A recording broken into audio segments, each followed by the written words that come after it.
Este podcast é uma produção Reverber.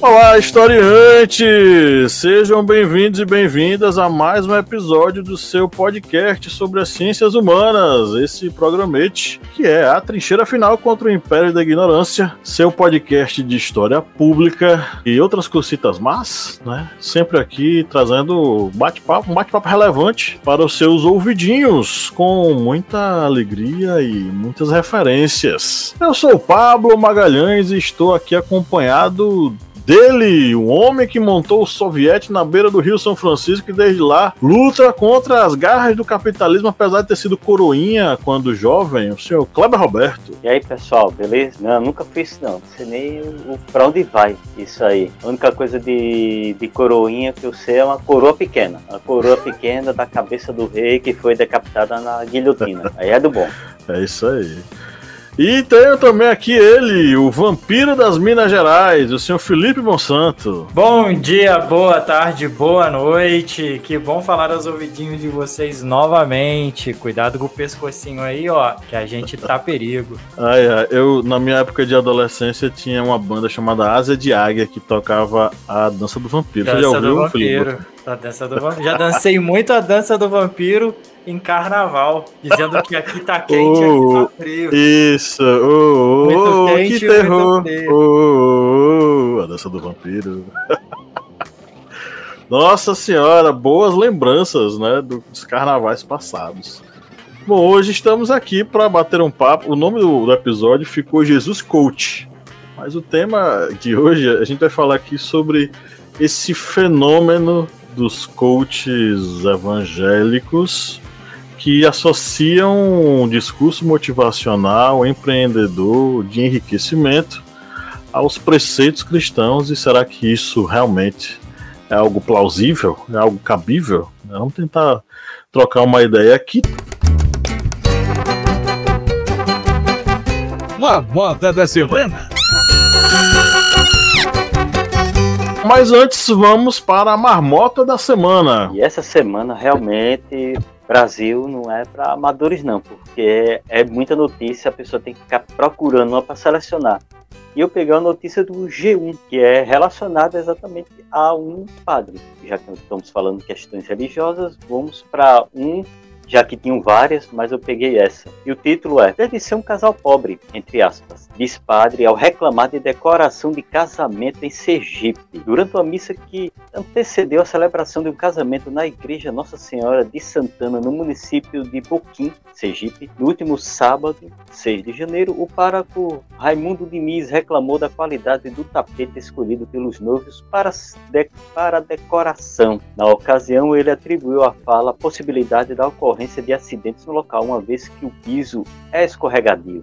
E aí ele fala: não vou dar comunhão aqui na nave central porque esse tapete está fazendo vocês escorregarem, porque não é tapete, é um negócio muito devagar que escorrega, né? Para não dizer que é coisa ruim. Foi essa condição que os noivos tiveram, infelizmente. A gente percebe que eles são bem simples e que a arrumação é bem simples, né? Deve ser um casal pobre.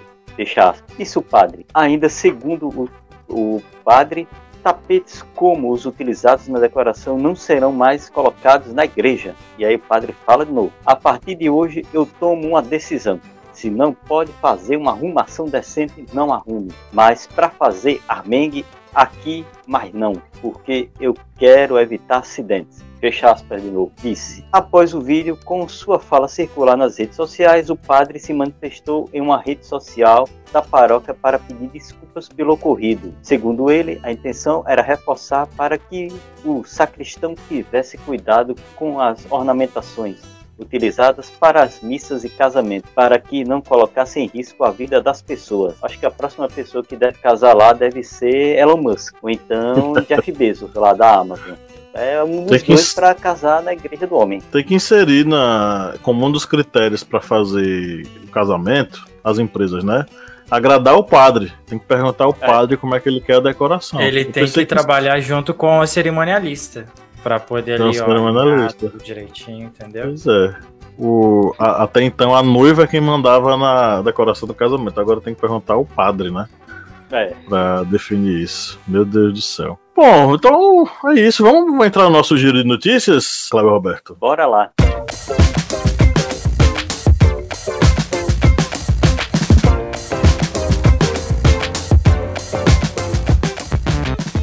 No giro de notícias vamos começar com G1. Jesus motivacional. Quem são os coaches evangélicos? O escritor Tiago Brunet se define como treinador de líderes, mentor de grandes personalidades e especialistas em pessoas. Ele tem seu próprio método de treinamento e vende cursos e palestras sobre liderança e aperfeiçoamento pessoal, para ensinar as pessoas a terem, abre aspas, vida de paz e prosperidade, fecha aspas. Morador da Flórida, nos Estados Unidos, ele cobra a bagatela de R$ 2.977 pelo curso presencial de 3 dias em São Paulo. Mas ele não é um coach típico. Tiago é evangélico e seu método de treinamento é todo baseado em princípios religiosos cristãos. Em seu site, o consultor define seu curso como o primeiro 100% baseado em princípios milenares. Diário do Centro do Mundo. Depois dos influenciadores, o Brasil é alvo da praga dos coaches evangélicos. O coach de auditório ou self-coach, como se define o senhor José Roberto Marques, dono do IBC, Instituto Brasileiro de Coaching, lança mão de práticas neopentecostais para fazer sucesso e ganhar dinheiro. Não só em formato e catarse, como sobretudo em uma retórica voltada para o eu posso ou eu quero e vou conseguir, que possui aproximadamente com as novas liturgias que utilizam dedo em riste para com Deus. Assim, surge o que eu chamo de neopentecostalismo, o que adentrou igrejas cristãs, templos espiritualistas e até mesmo formou uma espécie de budismo light. Folha de São Paulo.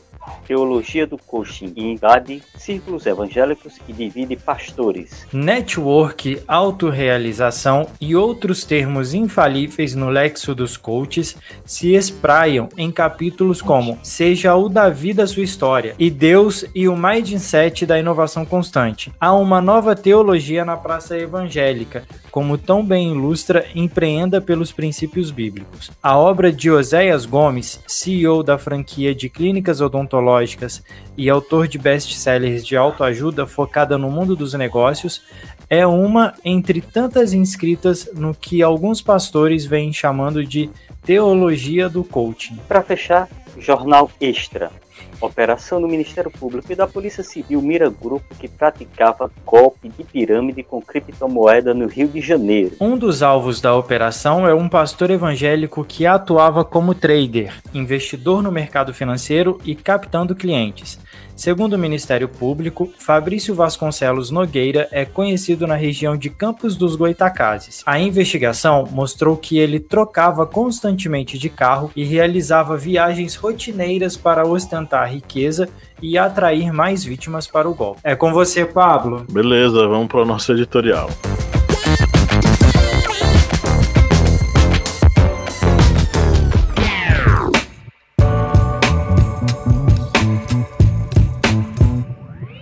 Ninguém pode servir a 2 senhores, pois odiará um e amará o outro, ou se dedicará a um e desprezará o outro.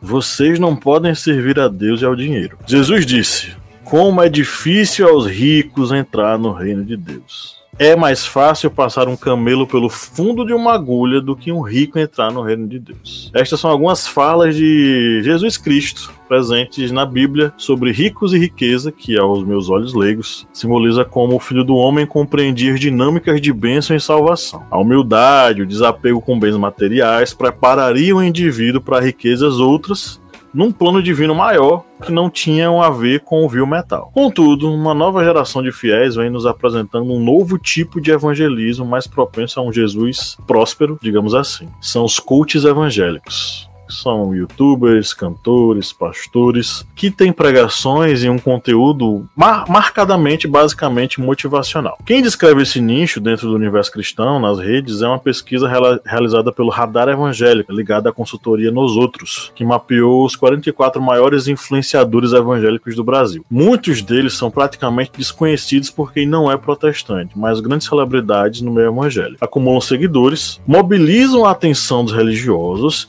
e pautam temas que ocupam a mente de milhões de brasileiros. Cerca de 30% deles têm um conteúdo que os coloca no grupo de coaches evangélicos, segundo a pesquisa. Há também os pregadores, que possuem uma análise que é mais categorizada como política. Eles promovem aí nomes da direita, nomes conservadores e fazem pressão para influenciar políticas públicas. São aí basicamente 25% dos maiores produtores de conteúdo protestante. A maioria, os 45%, são os devocionais, que falam sobre religião em si, valores e orações. Nesse grupo predominam cantores e cantoras gospel, que se fazem presentes em muitas igrejas a partir de hinos e louvores, segundo o estudo. Para chegar a essa divisão, os pesquisadores usaram um método chamado de análise de redes sociais, que cruza aí matemática, sociologia e ciências de dados. Bom, quem são essas pessoas, né? Bom, uma delas foi destacada no nosso giro de notícias, é o Thiago Brunet, é o treinador de líderes, o mentor das grandes personalidades, especialista em pessoas, morador lá da Flórida, cobrando R$ 2.977 pelo curso presencial de 3 dias em São Paulo. R$3.000 pelo curso Vida de Paz e Prosperidade. Outro desses caras, é o Fernando Liberal, mas ele já tá ligado a um tipo de coach que se utiliza da religião, só que dentro de uma gama de várias outras coisas. Ele é o conhecido coach magnético. Ele inclusive se tornou meme por essa prática em comum. Com 243 mil seguidores no Instagram, Fernando se diz o maior nome do magnetismo no mundo e promete transformar a vida de milhares de pessoas através do seu olhar. Essa técnica de magnetismo, que não tem a ver com o estudo dos ímãs, aplicada ao coaching, não tem comprovação nenhuma. Qualquer comprovação científica. Ele olha nos olhos da pessoa, respira o ar que a pessoa respira, passa a mão no corpo da pessoa, enfim, convido você a assistir esses vídeos nas mídias sociais. Além disso, aí entra o fator religioso, né? Ele desenvolveu uma técnica ligada a uma tal de língua enoquiana, que depois Felipe vai dizer quem é Enoque na Bíblia. Enoque é outro personagem bíblico. Segundo Fernando Liberal, ele fala a língua de Enoque e através dessa língua ele consegue curar as pessoas. Outro cara, esse realmente um pastor, ele é auto-intitulado profeta, chama-se Roberto Ruiz. Ele é uma mistura de Gustavo Lima com o boneco Ken da Barbie. Ele diz o seguinte nos vídeos dele, diz que Deus o usa para gerar riquezas, tal qual fez com Moisés. Segundo ele, Moisés ele tinha um ambiente de prosperidade, que quem estivesse ao lado de Moisés era próspero. Não lhe faltava comida, não lhe faltava roupa, não lhe faltava riqueza e por aí vai. Segundo ele, quando o fiel se encaminha para a sua igreja, ele está entrando justamente nesse ambiente de coisas boas, de prosperidade. Ele diz também que destrava na pessoa, através de um mistério, essa riqueza que está lá presente nele. Bom, meus amigos, como é que vocês enxergam esse quadro tão prosaico, tão interessante dos coaches evangélicos? Como é que vocês veem essa associação entre religião e coach?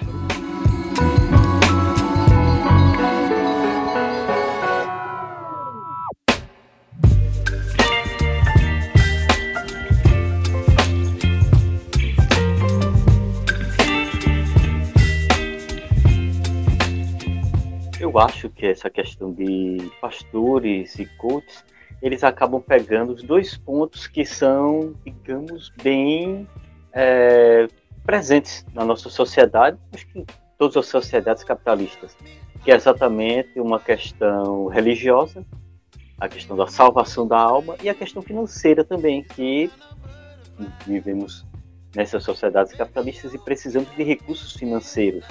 Então eles pegam exatamente dois pontos que são bem do cotidiano das pessoas. Porque se antes a igreja tinha aquela ideia de que você tem que ir para ser salvo, agora você tem que ir para a igreja tanto para se salvar sua alma, como se salvar desse mundo terreno, das dificuldades que você venha a ter.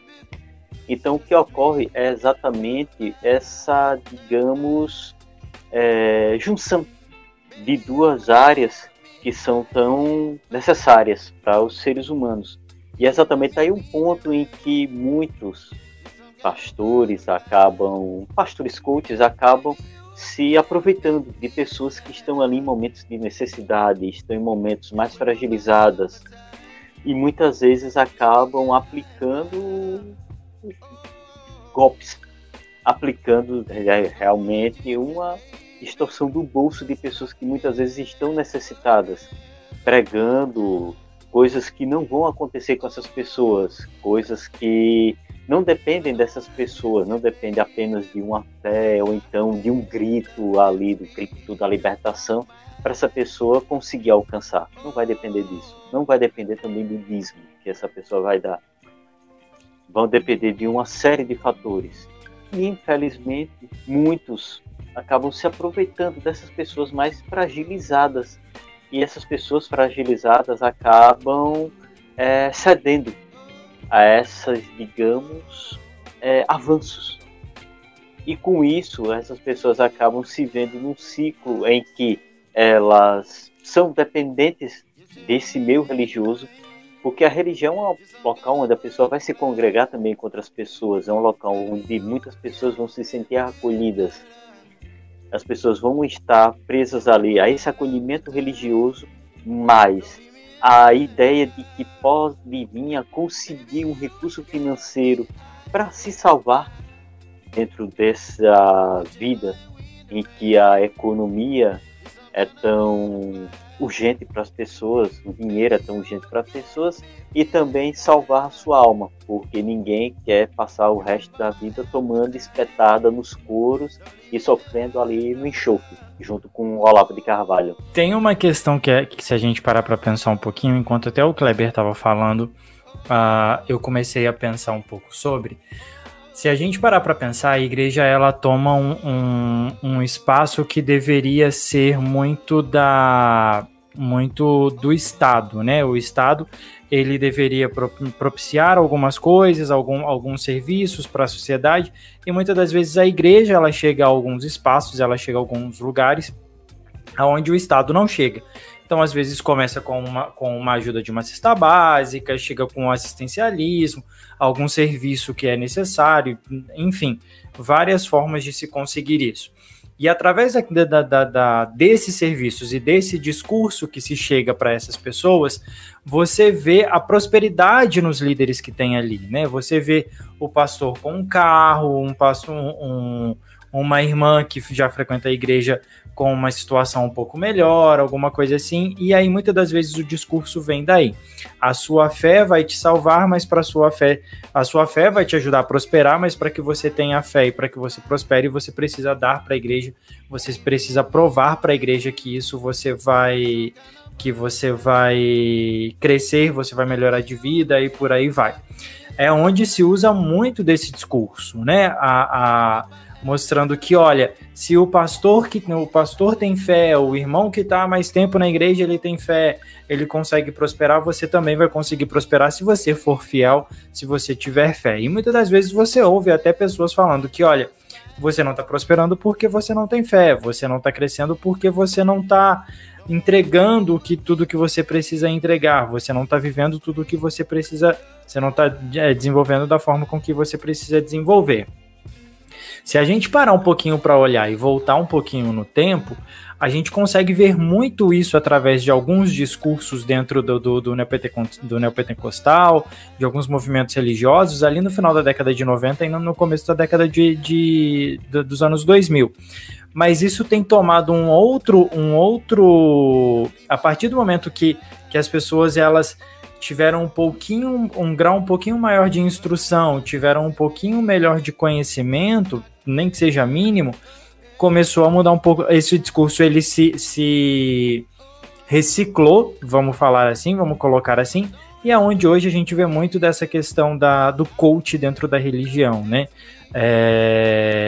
Da questão da prosperidade no trabalho, da questão da prosperidade na vida, da questão da prosperidade no social, mas que aí é muito sempre associado com a fé e com a devolução, o pagamento de dízimo, a manutenção da fé através do dinheiro. Vocês não... Uma pergunta sincera. Vocês não enxergam isso como algo contraditório? Ou vocês enxergam isso como algo... Como é que eu posso dizer? Plausível dentro desse mundo em que a gente vive? Vocês conseguem enxergar alguma contraditoriedade ou não nisso? Eu acho que o que se torna contraditório aí nessa questão, principalmente de líderes religiosos que têm essa alcunha de mostrar uma vida tão rica, é a partir do momento em que eles acabam se usufruindo dos recursos de fiéis para isso. Como bem dito aqui no giro de notícias desse grupo que cometia golpes com criptomoedas, e tinha um pastor que é suspeito dentro desse conjunto, que ele era um dos alvos dessa operação. E ele fazia parte dessa operação que aplicava golpes nos fiéis. E como dito bem ali no trecho do giro de notícias, ele fazia essas viagens, ele fazia suas ostentações em suas viagens, e era exatamente para angariar pessoas. Se uma pessoa tem seu líder religioso e vê seu líder religioso praticando aquilo, fazendo uma viagem, trocando de carro, ostentando, a pessoa vai acreditar que também, a partir da fé e a partir do que o pastor está pregando, vai conseguir a mesma coisa. E como dito aqui, com esse pastor que é suspeito aqui de integrar essa quadrilha, ele indo fazer essa, digamos, propaganda desse golpe. E muitos outros pastores, eu acho que vocês já viram até uma trade aí que roda nas redes sociais, Instagram, no X, que era o antigo Twitter, de pastores, de roupas de pastores, de relógios de pastores, de bolsas de pastoras, coisas assim de valores absurdos, com valores que, digamos, em toda a minha vida, eu não vou conseguir atingir o valor de um relógio que dessas pessoas se utilizam. Alguém pode dizer, não, mas é para o pastor andar feio, andar em saco de lixo, andar com roupa arrachada no lixo. Não é para ele fazer isso. Mas a partir do momento em que ele está muitas vezes no púlpito e muitas vezes acaba pregando que a pessoa deve atingir um certo grau de humildade, ele também deve ser exemplo disso. E não está ostentando ali relógios de 50 mil reais e camisetas de 15, 20 mil reais. Muitas das vezes esses fiéis eles se espelham nesses líderes, né? E assim, eles estão vendo uma pessoa prosperar, uma pessoa que prega uma fé, que prega uma mensagem mais ou menos do que ele acredita, ou algo que é reconfortante para ele. Ele se espelha naquilo e ele vai tentar seguir aquilo. Então ele vai ver, e o cara prega a prosperidade através do trabalho, através da doação para a igreja, da devolução para a igreja, ele vai fazer isso. Ele vai atrás disso, né? E se a gente parar para pensar, ninguém quer viver na pobreza. Ninguém quer viver na necessidade. Então, se eu tenho a possibilidade, através da fé, através de um discurso de prosperidade, eu me apegar a isso, eu vou me apegar. A pessoa que ela não tem um certo conhecimento, ela vai se apegar. E aí, pensando até um pouco, né, com a minha bagagem assim, de religião, por ter crescido no meio religioso, tudo, vai totalmente contra o que Jesus prega. Se a gente parar para ler a Bíblia, se a gente parar para estudar a Bíblia de uma forma mais profunda, a gente vê que Jesus ele não pregava isso, ele não pregava riqueza. Jesus tem até, eu tô aqui meio que pregando quase, né? Daqui a pouco eu vou fundar a igreja aqui do historiante. Jesus ele manda embora, tem uma passagem da Bíblia que Jesus ele expulsa as pessoas do templo, que estão vendendo coisas dentro do templo. Pablo Marçal usa isso aí. Não tem um vídeo do Pablo Marçal, ele usando essa passagem aí. Exato. Então, assim, Jesus ele expulsa as pessoas. Então, Jesus não prega o acúmulo de bens. Ele não prega que a prosperidade, que a felicidade dos fiéis vai fazer isso. Então, assim, Jesus ele prega uma coisa totalmente diferente do que a grande maioria desses líderes aí estão pregando, né? Pois é. a questão em relação a essa coisa do discurso, eu acho interessante, porque ao mesmo tempo em que esses fiéis observam seu pastor e veem nele um espelho a ser seguido, eles também sofrem por uma espécie de cooptação ideológica, ou mesmo por um assédio moral que é feito com eles. Se você não conseguiu a sua prosperidade, é porque você não está sendo fiel o suficiente. Você não está entregando a Deus aquilo que é necessário para você atingir essa riqueza, né? E é onde a gente entra aí num terreno bem... como é que eu posso dizer? Arenoso, complicado, né? Por quê? A gente vai desde aquele coach que vai instruir você a ter um bom desempenho financeiro, a melhorar do ponto de vista econômico, e você vai chegar até o pastor que vai lhe extorquir o tanto que é necessário para que ele enriqueça, e você tem a falsa ideia de que você está investindo ou entregando a Deus aquilo que você quer receber de volta de forma multiplicada. Só me vem na cabeça aquele vídeo do Marco Feliciano dizendo que o irmãozinho tinha entregue o cartão de crédito, mas não tinha entregue a senha. Ou seja, a bênção não ia ser entregue a ele porque ele não tinha deixado a senha do cartão de crédito dele. Então veja, são diversos elementos que vão nos guiando para uma discussão capitalista. Essa coisa do Jesus coach, essa coisa do Jesus do grande desenvolvimento econômico, Jesus das finanças, o Jesus que prega para os ricos, está ligado com o discurso capitalista. E isso vai de encontro a um clássico da sociologia, que é a ética protestante e o espírito do capitalismo. Nós estávamos discutindo isso em off, e trago agora para essa discussão na gravação. Por quê? O que é que o Weber vai encontrar nessa pesquisa, né? O Max Weber? Ele vai identificar, dentro dessa nova ética protestante, construída ali durante a cisão da igreja, né? Quando Martinho Lutero vai promover a reforma, não somente ele, como outros reformadores vão aparecer, como o Calvino, eles vão pregar um novo tipo de ética cristã. Ao invés daquela ética cristã que condenava o lucro, que condenava o enriquecimento, muito baseado numa ideia ainda feudal, de que as posições na sociedade tinham sido assentadas por Deus. Só existiriam 3 classes sociais: oratores, belatores e laboratores. Aqueles que trabalham, aqueles que oram e aqueles que lutam, sendo que aqueles que lutam e aqueles que oram, né, eclesiásticos e nobres, seriam escolhidos por Deus para guiar a humanidade, a cristandade. Então, o que os reformadores, o que Lutero quer propor, e o que é que Calvino quer propor, é justamente a quebra desse tipo de prática cristã e a construção de uma nova ética cristã, aonde você não deve ser medido através desse tipo de régua. É uma nova ética baseada nos valores burgueses. A burguesia é uma nova classe que está surgindo. Essa nova classe se beneficia do novo tipo de relação monetária que é feita nas cidades. É uma relação econômica baseada no mercantilismo. Então os burgueses estão crescendo, estão ascendendo. Então nasce uma nova lógica. A lógica em que o lucro não é mais pecado. O lucro não é mais a usura que a igreja condenava. Logo a igreja, a grande instituição rica do medievo, né? Só que ela era rica dentro daquela visão feudal ainda, grande proprietária de terra, com vários servos e vassalos que trabalhavam por ela e que não precisava mexer uma palha para ter comida.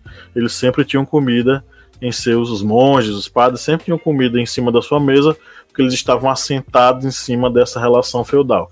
Então nasce uma nova lógica, uma nova ética, e essa ética é voltada para o crescimento econômico. Lutero insinua que a prosperidade é um sinal de Deus. Ele insinua, ele não fecha. Quem fecha o diagnóstico é Calvino. Calvino diz que a teoria da predestinação. o indivíduo cristão ele está predestinado. Deus já salvou os seus. Como é que vai ser esse sinal de predestinação? Através do desenvolvimento econômico, através do sucesso da pessoa aqui na Terra. Esse é o sinal de que ela foi escolhida.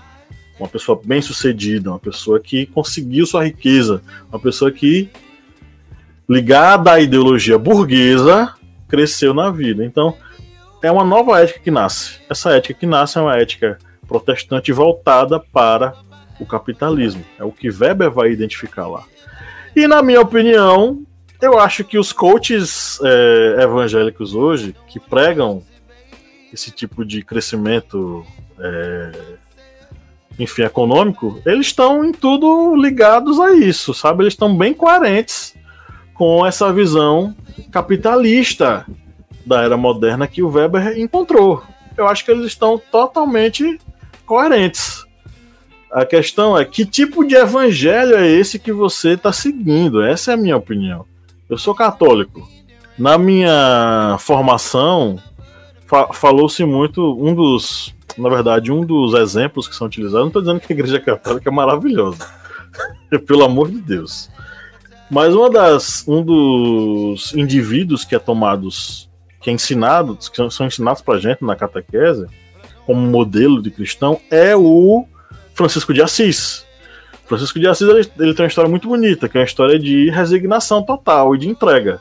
No momento em que ele tem a revelação de Jesus, né, ele passa um tempo doente, enquanto ele está doente ele tem visões de Cristo na igreja, na cruz, e é Cristo quem pede para ele, para seguir a ele. O que é que São Francisco faz?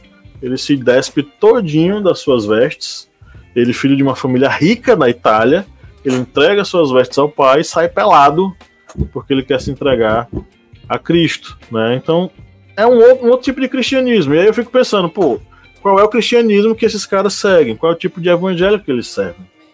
Se é aquele de você entregar tudo a Deus para seguir Jesus, porque o rico não passará pelo buraco da agulha. É mais fácil um camelo passar pelo buraco da agulha, né? Do que um rico passar. Ou se é o evangelho da prosperidade, se é o evangelho da predestinação, se é esse evangelho que diz que é a riqueza quem diz. É a ética protestante que dá início ao capitalismo na era moderna, né? Qual é o tipo de evangelho que ele segue? Pode falar, Felipe. E aí, você falando a respeito disso, tem um exemplo que eu acho que está muito recente na cabeça de todo mundo tem acompanhado, e a gente consegue fazer uma comparação dentro da própria Igreja Católica a respeito disso. Não conheço muito pouco da Igreja Católica, não tenho tanto contato assim, mas a gente consegue tirar alguns parâmetros baseado nisso, né? A gente está acompanhando já há algum tempo o que tem acontecido com a CPI direcionada do padre Júlio Lancelotti e o que tem acontecido com ele nesses últimos tempos. O padre Júlio Lancelotti, ele é uma pessoa que ele se direciona para a comunidade carente de São Paulo, ele está dentro da Cracolândia. Para quem conhece São Paulo, a Sé, que é onde ele trabalha, está poucos quilômetros da Cracolândia. Então, assim, ele está no centrão de São Paulo, onde toda essa criminalidade, toda essa necessidade, né, a pobreza, uma grande parte da pobreza de São Paulo, ela está localizada. Então, ele trabalha diretamente com isso, e a gente vê ele se doando para essa população, para essas pessoas, e ele não busca nada em troca. E a gente tem contrapartida, duas imagens, duas figuras dentro da Igreja Católica também, que a gente não vê se posicionando dentro de uma situação assim, e a gente vê um estrelismo muito grande, né? E a gente consegue perceber aonde está a maioria dos seguidores, o que enche, né? O que enche um auditório. Eu não sou católico, mas eu já morei em São Paulo, e eu morei perto do lugar em Interlagos, onde é ministrada a missa do padre Marcelo Rossi. Não é um ginásio que fala, me fugiu um nome, um galpão para quase 10 mil pessoas, e toda missa tá lotada. Toda a missa tá lotada. Você tem turnês de show desse padre. A mesma coisa acontece com o padre Fábio de Mello, que roda o Brasil fazendo eventos, né? Embora, assim, isso não quer dizer que eles não sejam cristãos suficientes, enfim, longe de mim de julgar, mas a gente consegue perceber e a gente consegue entender aonde a população ela se inspira mais. A população ela busca muito mais uma questão de prosperidade, uma questão de, olha, se ele tá ali, eu consigo chegar também. E o discurso deles, que é muito da prosperidade, é muito da melhoria, vai totalmente contra do que é pregado pelo padre Júlio Lancelotti. Então a gente consegue entender aonde se busca mais a fé. O que é mais fácil, né? Eu acho que nessa fala de Felipe, pegando exatamente esse ponto do para onde as pessoas olham mais, vai tanto por essa questão, tanto da ideia midiática desses padres, padres astros que estão sempre na mídia, como o próprio padre Marcelo Rossi, como também outros padres também que acabam tendo, digamos, uma visão mais midiática, e a visão mais midiática acaba atraindo mais pessoas.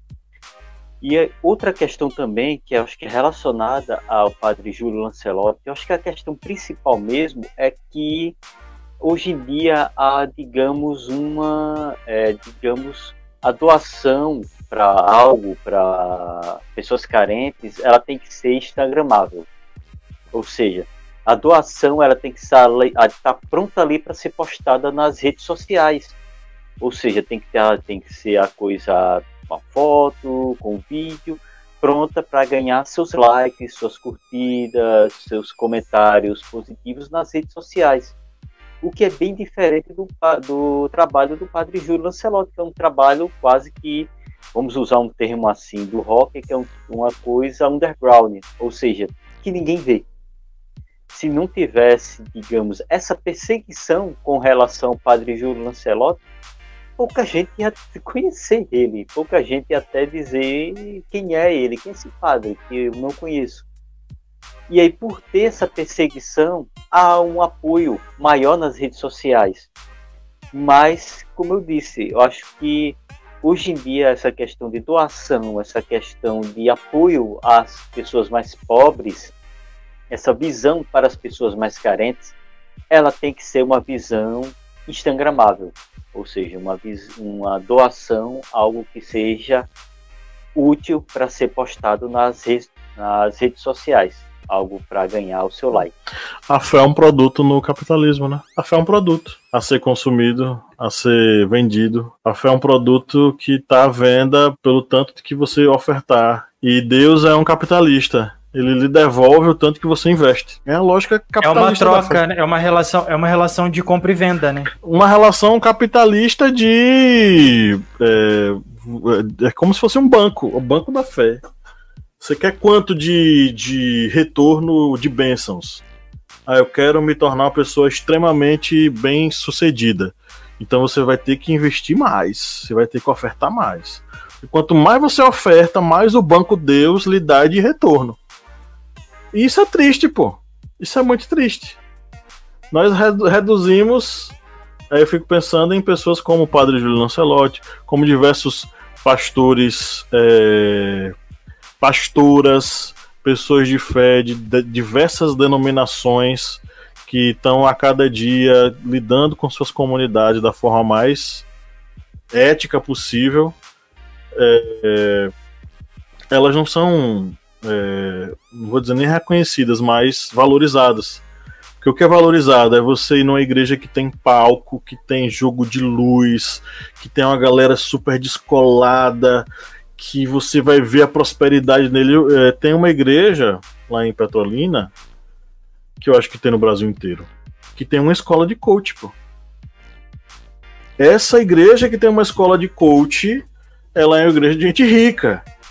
É uma igreja bonita, uma igreja toda cheia de muita coisa sabe? E você tem que estar lá ofertando, porque você tem que ter o retorno de Deus, e Deus só retorna para aquele que dá a oferta.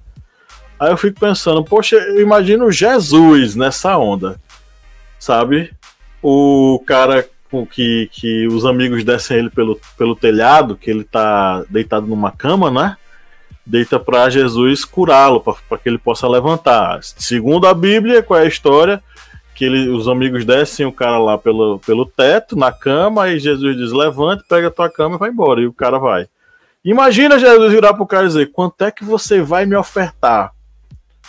Eu vou ofertar 10 moedas de prata, Senhor. Ah, então eu vou deixar voltar o movimento de uma das pernas, porque sua oferta foi pouca. Imagina, velho, que coisa louca isso. Eu não consigo conceber.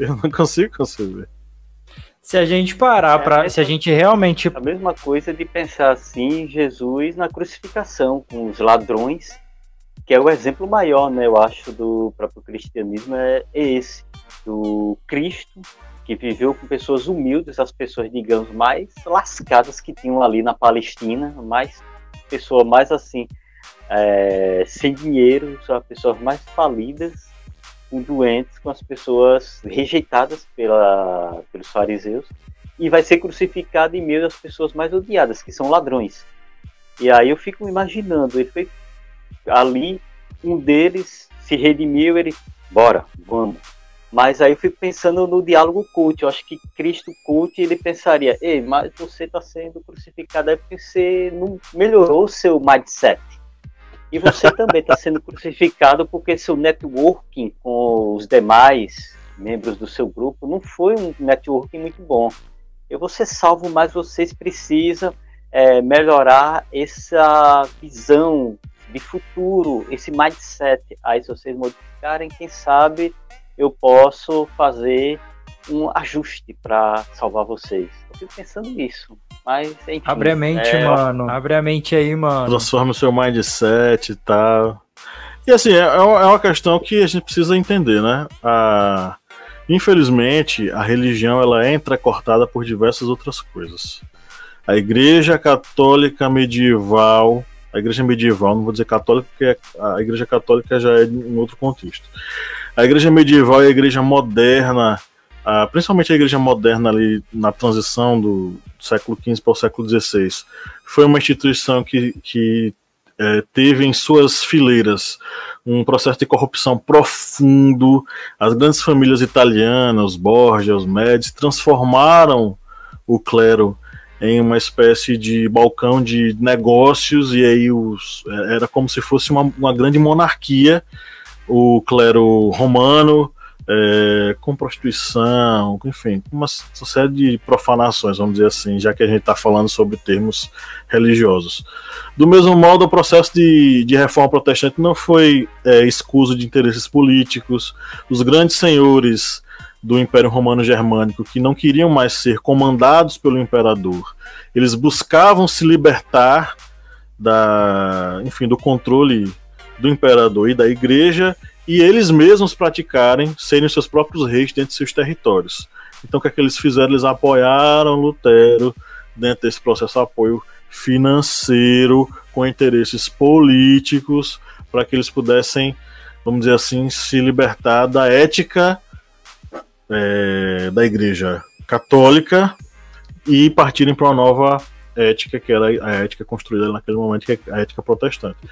Então assim, bicho, é aquela coisa, sabe? Eu acho que não mudou basicamente nada, não. O que eu fico besta é que mesmo dentro desse contexto que a gente vive, existem coaches pseudo-evangélicos ou pseudo-católicos, ou que usam a religião como mola, como um amparo, como uma estratégia de dominação, de enganação. Eu fico besta com tanto de gente que vai atrás e acredita. Vocês viram os vídeos do coach magnético, né? Vocês viram como o pessoal acredita mesmo naquilo? A galera acredita naquilo ali. Do mesmo modo, a galera batendo, É o desespero batendo, querer acreditar, buscando uma solução de alguma coisa. Pois é. A religião, ou a igreja, ou a fé, que era o espaço onde o indivíduo ia para encontrar um conforto, foi apropriada ou está sendo apropriada, e entenda como você bem achar que deve entender. Se é de hoje, se é de muito tempo atrás, mas ela vem sendo utilizada por aproveitadores que trabalham em cima da fé alheia, né? Olá pessoal, que ouve o Historiante, eu sou o Thiago, graduado em Teologia, já tem alguns bons anos, sou psicanalista também, e acho que quando a gente pensa um pouco sobre essa questão da extinção dos televangelistas, a gente tem um momento do nossa história, no final da década de 80, década de 90, em que surge com muita força, né, a presença desses rostos, né, na televisão, e acho que isso se fortalece. Acho que foi um veículo muito importante para a proliferação, principalmente do discurso neopentecostal, e também, né, acho que andando muito junto da teologia da prosperidade. E eu acredito que ainda haverá espaço para isso, né? Eu acho que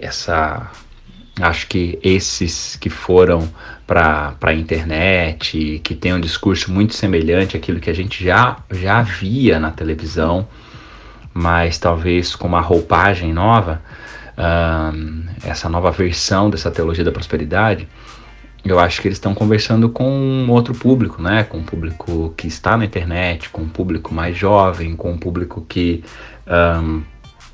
se identifica, acho que com um discurso que está no meio do caminho, né? Um discurso que ele é neoliberal e ao mesmo tempo ele tem uma abordagem religiosa, mais espiritualizada, menos dogmática. Então acho que eles estão falando com o público, mas acho que os televangelistas eles vão continuar tendo seu lugar, enquanto a TV continuar comunicando com uma massa, né? Com uma massa muito, muito expressiva ainda da população. Eu acredito, na verdade, que o fenômeno é o contrário, em uma boa medida. E aí passa a ser algo que se retroalimenta. Eu acredito que o distanciamento das comunidades de fé cristãs, das igrejas, acho que quanto mais elas se distanciaram, né, de ter na caridade, na obra social, de ter nisso uma marca muito importante da sua expressão de fé, quanto mais se distanciaram, acho que mais se abriu a oportunidade para um olhar mais individualista, um olhar que não considera tanto a atuação coletiva. Acho que coube muito mais a possibilidade de ser eu, de olhar para mim sem tanto levar em consideração o nós. E acho que à medida que se afasta disso, é preciso mostrar que se está funcionando bem nessa nova proposta. Porque se eu tinha como proposta fazer o bem, fazer com que pessoas tivessem, assistir aos pobres, auxiliar as pessoas menos favorecidas, eu tinha uma maneira de mostrar que isso estava acontecendo. Se eu deixo isso de lado, eu preciso mostrar que ainda tem algum fruto. E aí acho que essa ostentação vem como isso. Então, acho que é um fruto dessa escolha.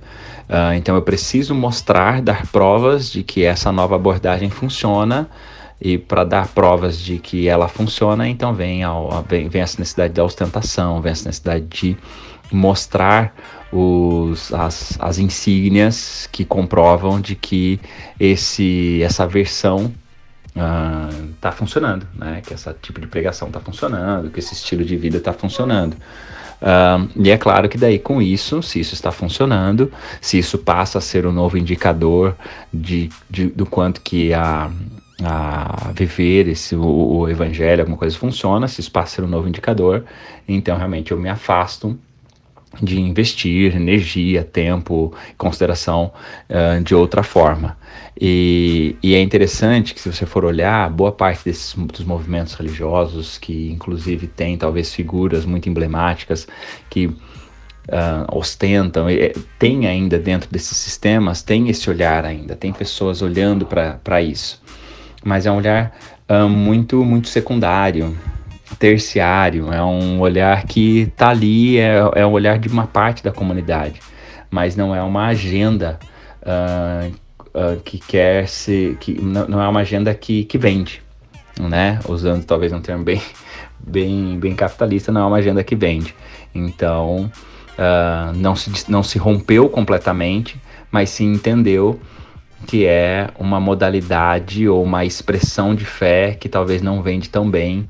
Então a gente vai continuar, tem ainda ali alguma coisa, mas nosso core business é outro. Acho que todo fenômeno religioso ele está em conversa com o meio onde ele está inserido, com o sistema que atravessa as pessoas ou os sistemas que atravessam as pessoas, né? Então acho que é muito difícil pensar em qualquer economia religiosa que não leve em consideração o sistema onde nós estamos inseridos.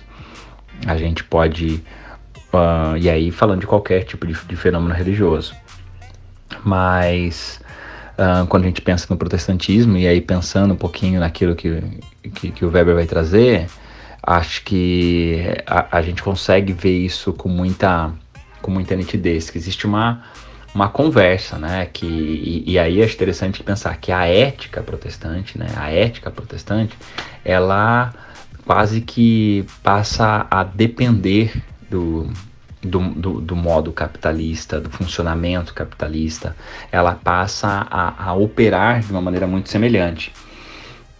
E quando a gente olha para isso, eu acredito muito que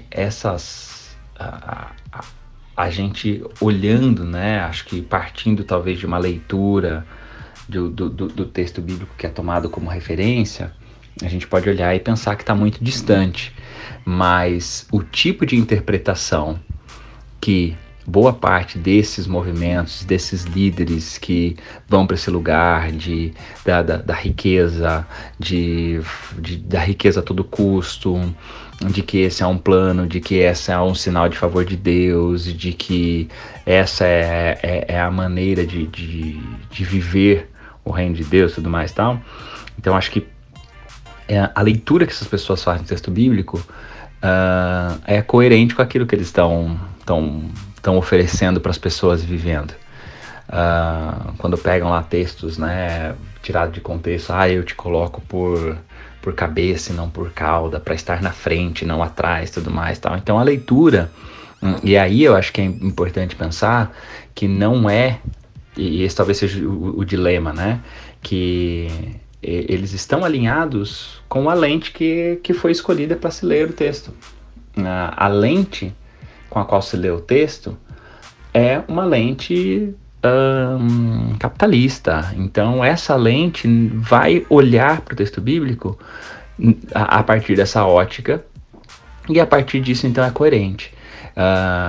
Eu acho que é nesse lugar, talvez seja uma provocação, e o importante a se pensar, e talvez seja um abalo num tipo de fantasia que alguns ainda sustentam em relação a alguns movimentos religiosos, de que eles estão se afastando do texto, e tudo mais. Não é uma questão de se afastar do texto, é questão que é a lente que se escolheu, e a lente e é uma coerência à lente, porque aí a gente tem que pensar também que toda leitura bíblica está sendo feita com alguma lente, e para a lente que eles escolheram, eles estão sendo coerentes. Só que esse é o ponto. É a lente que foi escolhida para ler o texto, para se relacionar com o texto, é uma lente que tem esse espírito capitalista, que tem que está nessa ótica.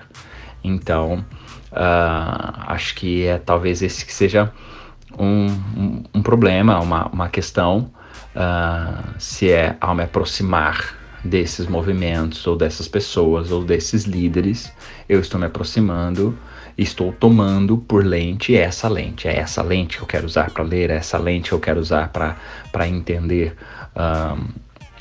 as realidades, né, do reino de Deus, ou as propostas do reino de Deus. Então, acho que a escolha é coerente até o momento em que eu entendo que eu estou escolhendo uma lente. Então, acho que Esse é um ponto que eu acho que é importante pensar.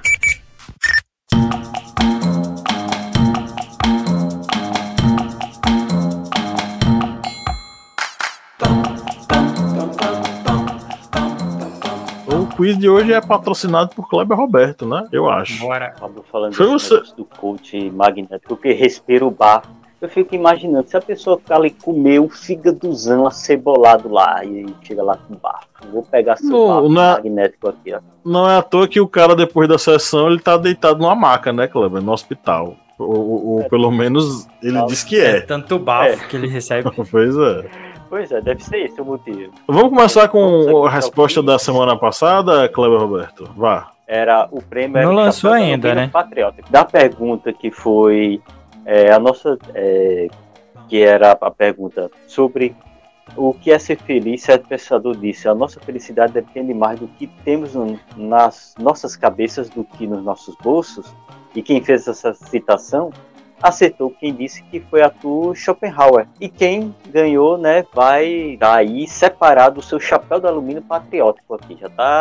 Vai ser confeccionado. Um dia vai ser confeccionado aí esse Manda o endereço. chapéu de alumínio patriótico. Se bem que quem precisa, né, eu acho que não vai acreditar também nos Correios. Os Correios também faz parte aí do plano globalista. Ou é pombo correio ou ele vai a pé aí buscar. Bem, o quiz dessa semana, a premiação vai ser uma foto patriótica de Miller Templário. Isso mesmo, presidente da Argentina Templário, que vai ser ele vestido de cavaleiro medieval com a camisa da CBF. Eu acho Massa, que vou pendurar aqui na sala de casa. Acho que não tem nessa Esse eu quero, de argentino com a camisa da AFA, viu? Acho que é só no Brasil mesmo, que a galera veste a camisa da CBF e se acha o super patriota. Mas se você acertar, você ganha. A camisa do Miller Patriota.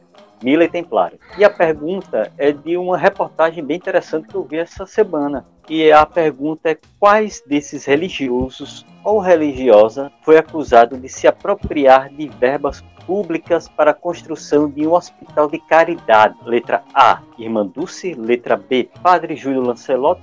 Ou letra C, Padre Antônio Henrique Pereira da Silva Neto? Qual desses religiosos foi acusado de se apropriar de verbas públicas para a construção de hospital de caridade? Eu acho que foi o Júlio Lancelotti, letra B. E até o Júlio Lancelotti, ele tava sendo acusado aí da CPI por desvio de verba, mas eu não sei se era pro hospital, né? Eu vou, pra mudar, eu vou no Antônio Henrique. Vamos lá de resposta ou vamos aguardar o pessoal aí? Não, vai de resposta, isso é só pra gente. A resposta, Irmã Dulce. Isso. Irmã Dulce? Nossa! Irmã Dulce, ela foi perseguida por um vereador de Salvador. Perseguir Irmã Dulce, acusando ela de se apropriar de verbas públicas para construir o hospital. E aí ela, digamos, só teve um alívio quando ela teve do lado dela Marcelo Odebrecht, que era o dono, o pai, digamos, criador da Odebrecht, e Toinho Malvadeza. Para quem não sabe, Toinho Malvadeza, matador da Bahia.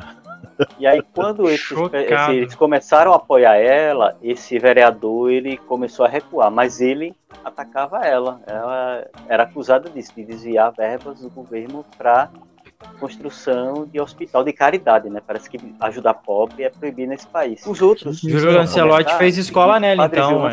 Padre Júlio Lancelotti, a gente tá vendo, né? Ele fazendo obras de caridade em São Paulo. E esse Padre Antônio Henrique Pereira da Silva Neto foi o primeiro religioso morto na ditadura militar no Brasil. Ele era sacerdote aqui em Pernambuco e ele tinha obras de caridade com pessoas que tinham vícios em em álcool, drogas, e ele tinha uma obra de caridade para auxiliar essas pessoas. E aí ele começou a fazer sermões nas suas missas contra a ditadura.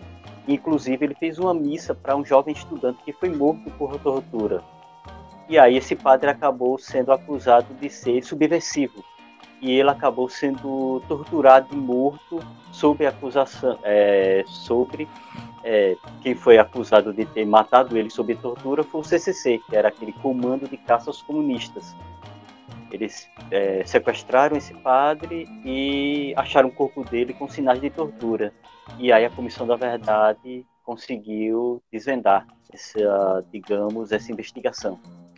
Então ninguém ganhou. Vamos ver se o público vai ganhar com a pergunta que vai estar no quiz aqui desse episódio. Para o público, é o seguinte, ouçam bem. De acordo com o estudo do Centro de Estudos da Metrópole, CENSEPID da FAPESP, lá em São Paulo, Fundação de Amparo à Pesquisa, a denominação religiosa com maior crescimento em número de igrejas no Brasil até 2019 foi a alternativa A, pentecostal, alternativa B, neopentecostal, alternativa C, missionária. Qual dessas três denominações religiosas teve o maior crescimento no número de igrejas até 2019, segundo a pesquisa feita lá pelo CENSEPID? A pergunta está aí, a enquete está aí na caixinha de comentários do episódio. Também tá para você que nos acompanha no @ohistoriante_ no Instagram e lá na nossa página no Facebook. Apesar de poucas pessoas acessarem lá o Facebook. Na verdade, a gente teve um crescimento no Facebook, vocês viram, né?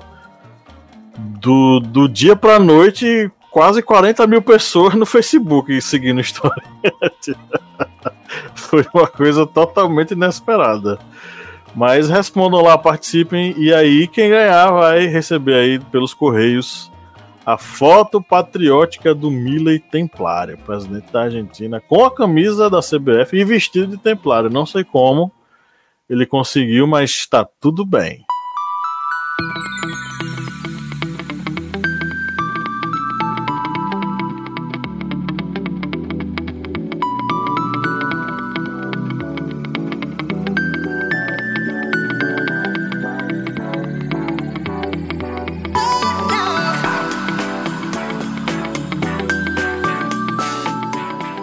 Beleza, agora vamos para as nossas indicações, vamos para essa área maravilhosa, que é a nossa curadoria especial de fim de episódio sobre diversos assuntos. E vamos de curiosidade, Felipe Monsanto. Bora, qual que é a da semana? Você conhece um cara chamado Lúcio Antônios Rufus Appius? O nome não me é estranho.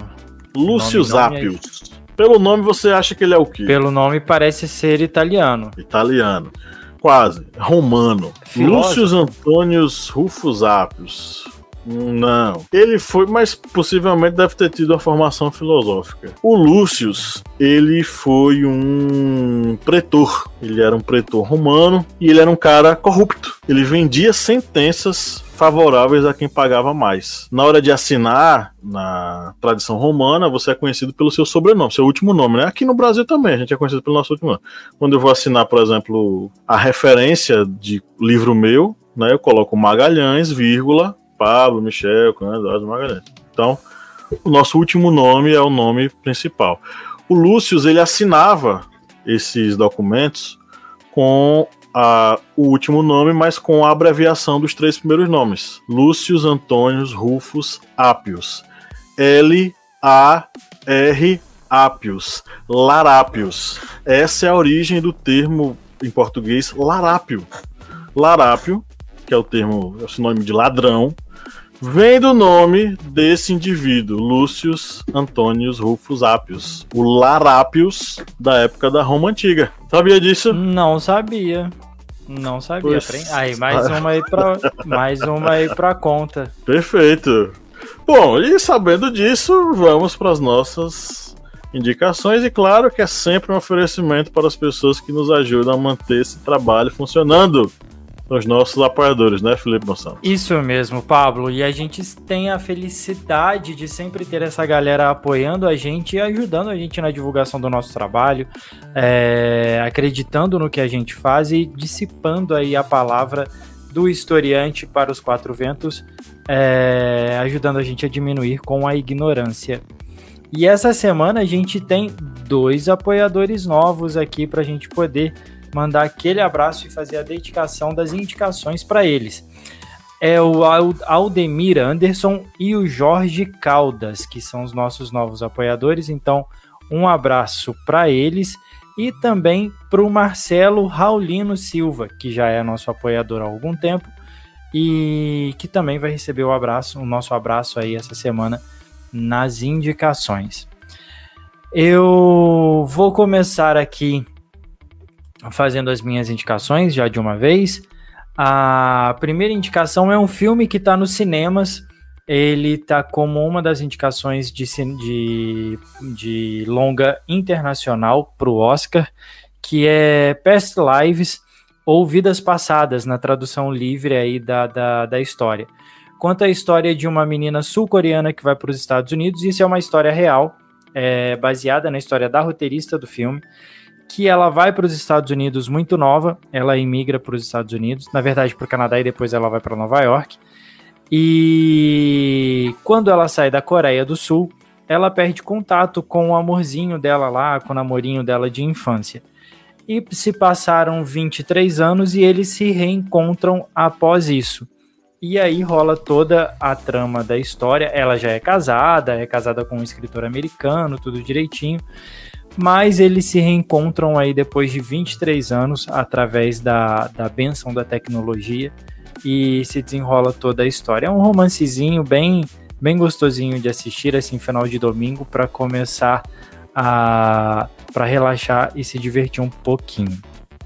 Além disso, eu vou indicar, a gente falou muito de religião aqui hoje, né, sobre teologia, enfim, e eu vou indicar um romance aí não um romance, né, uma história aí do Itamar Vieira Júnior, que é o pai do Torturado, mas eu vou indicar o livro mais recente dele, que é o Salvar do Fogo, que conta um pouco também da história a respeito, tem um dos panos de fundo da trama aí a respeito da religião, né, que um dos personagens principais ali da história, ele depende muito da religião para poder tentar alçar um sucesso, mas ele sofre alguma coisa ali, alguma intervenção da igreja na história do livro, e aí ajuda a desenrolar toda a história. Tem a igreja como pano de fundo aí da história, e o livro é bem interessante, é bem gostoso de ler. Acho que abre bastante a visão pra gente a respeito do papel da religião, né?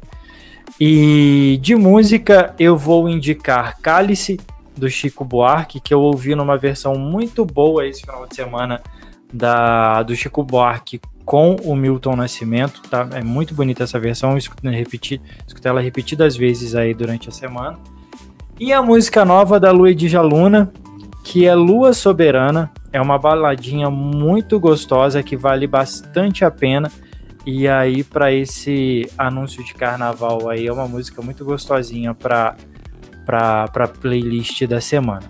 São essas as minhas indicações. Bem, para indicar para vocês, para esse final de semana, eu vou indicar um livro, que é um livro de Lira Neto, que é o livro sobre Padre Cícero, que é um líder religioso aqui do Nordeste, mas que esse livro ele traz vários aspectos com relação a Padre Cícero, não somente esse aspecto religioso, mas também todo o aspecto de influência política e social que o próprio Padre Cícero tinha na região. E é um livro com uma leitura muito boa e muito fácil, e muito, digamos, tem um faro muito aguçado para desenvolver essa história. O Lira Neto ele teve muita, digamos, muita qualidade com esse livro, já que ele consegue abordar um tema que é bem sensível, principalmente falando de uma pessoa, um líder religioso tão aclamado aqui na região Nordeste. Mas ele conseguiu trazer vários desses pontos, tanto do ser humano, do Padre Cícero ligado à questão religiosa, como o Padre Cícero humano, com suas ligações políticos-sociais. E como música eu vou indicar duas músicas, uma de Ozzy Osbourne, que é a música Mr. Crowley, que muitas pessoas até pensam que ele está fazendo uma homenagem a esse bruxo britânico, esse bruxo que é o Aleister Crowley. Só que essa música é literalmente uma sátira com relação ao próprio Mr. Crowley, que ele faz, digamos, uma música fazendo chacota com esse lado esotérico do Crowley, desse místico. E a outra música é do Soundgarden, que é a música Black Hole Sun. E essa música, o videoclipe dela, traz exatamente o que nós, digamos, argumentamos aqui. Que a música Black Hole Sun fala exatamente do Sol Buraco Negro, que acaba puxando os males do mundo. E no início desse clipe tem o que ele considera, os membros do Soul Garden consideram como males do mundo, que são os televangelistas. Tem os televangelistas que estão ali pregando para pessoas ali que estão fanatizadas. Tem um ator que representa um senhor que está ali olhando fixamente para uma TV, para um televangelista. E é exatamente algo que eles consideram como nocivo para a sociedade. Então, vão aí minhas indicações para vocês. Que é o que são os youtubers de hoje em dia, né, Kleber? Se o clipe tivesse sido gravado na atualidade, né? Os pregadores de... Vocês já viram uma pregadorazinha, uma menina de 17 anos, que ela faz umas pregações assim, nada a ver com um copo de... A do iPhone? Eu acho que é que ela pega um copo de... Esse copo... Não, ela pega uma nota de R$100. Essa nota de R$100. Você quer? Aí a pessoa diz, quero. Aí ela amassa, pisa, aí... Você ainda quer essa nota? Aí a menina diz, quero. Aí ela, tá vendo? Por mais que alguém pise em você, por mais que a vida pise em você, você não perde seu valor. Eu acho maravilhosa a pregação dela do iPhone. Ela pega o iPhone, pega a capinha do iPhone e fala assim, esse daqui é o iPhone. Ele liga, você queria um iPhone, que não sei o que, coisa e tal. O pessoal fala assim, queria um iPhone, que não sei o que. Ela tá assim, esse daqui tem o formato de iPhone, tem a maçã do iPhone, tem não sei o que do iPhone, mas não é um iPhone. Então cuidado com os falsos profetas. E não sei o que. É muito louca. Ela é muito louca. Incrível, né? Raça terrível, essa raça desses geração Z... hiperconectados, enfim. A pregação dela é feita para TikTok. Enfim. Bom, vamos lá. Eu menciono, eu acho engraçado, mas eu fico com receio, porque sendo uma pessoa pública exposta, essa menina pode receber um nível tão grande de hate que pode afetar a saúde mental dela. E assim, eu fico preocupado, sabe? Ela assume o risco, eu sei que ela tá assumindo o risco, mas ao mesmo tempo eu me preocupo, porque assim, a gente sabe que aquilo ali é uma grande besteira, sabe? Aquela coisa, porque ela bota a cadeira na frente da outra menina, eu tô na sua frente, então você vai falar mal de mim pelas costas. Aí é uma coisa bem didática, né? Tipo aquela professorinha das séries iniciais, que ela fala uma coisa e você tem que completar para mostrar que você aprendeu a lição, né?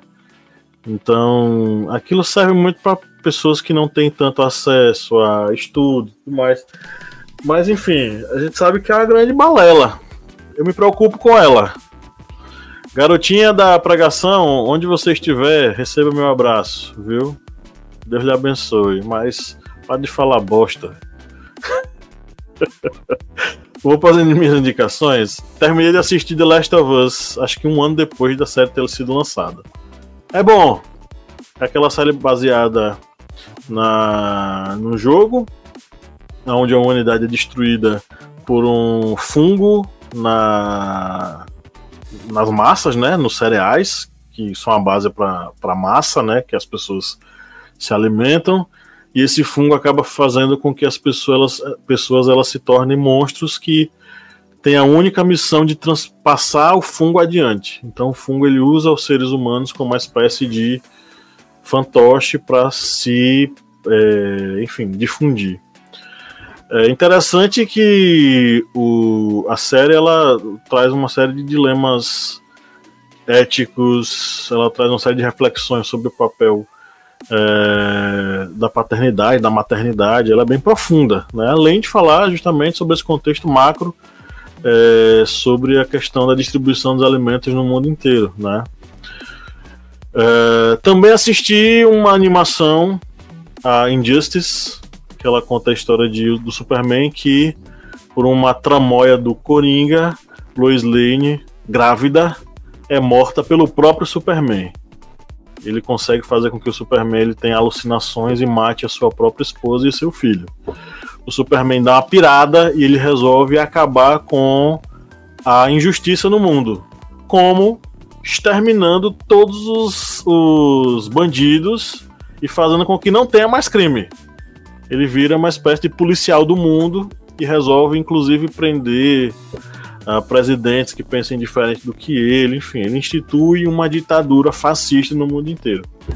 E o único cara que pode tirar ele dessa loucura é o Batman. Então, a própria personificação do justiceiro, o Batman, né? Enfim. É interessante, traz uma série de discussões sobre qual é o papel das leis e da justiça diante da criminalidade, por mais que essa criminalidade nos atinja. Achei bastante interessante essa reflexão. Tô jogando um jogo que eu tô doido pra que acabe logo, porque eu não aguento mais ele, chamado A Plague Tale, que se ambienta na idade medieval, fala sobre uma praga que assolou a humanidade relacionada com ratos, e essa praga vem destruindo a sociedade por onde passa, né? Esses ratos, com sua peste, eles levam a praga adiante, destroem a humanidade, e a sua missão é conduzir um guri, que é justamente o emissário da porra da praga, à sua cura.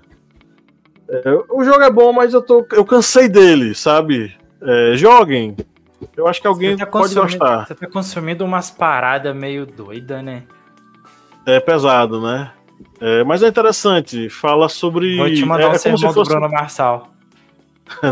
Pablo Marçal, Deus me livre. É como se fosse a peste negra, que realmente existiu na Idade Média, só que de uma forma mais avassaladora, né? Tem a ver com ratos, a transmissão é feita por ratos, e tem um moleque que consegue conduzir os ratos, ele manda nos ratos, né? Enfim, pois perigosíssimo. A Plague Tale é um jogo bom, só que eu cansei porque ele é muito longo. 10 capítulos já, 30 horas de jogo, 40 horas de jogo, eu não consegui zerar esta porra. Para a nossa playlist, tem uma música de um cara chamado Marcos Almeida, que eu acho que foi Lídia Verônica quem me sugeriu, não sei se o Felipe conhece. Ele tem uma música chamada Conviver, muito bonita, sugiro que vocês ouçam. Ele é um cantor, salvo engano, religioso, tá? Não sei se é adventista, não sei qual é a ligação dele com qualquer igreja. E uma música do Brian Bear, chamada Nada Vale o Preço. Também é uma música muito bonita, uma letra bem profunda, tá? Nada vale o preço. Bom, é isso. Chegamos ao final de mais uma gravação. Foi prometido 50 minutos, já tem mais de 1 hora e cacetada.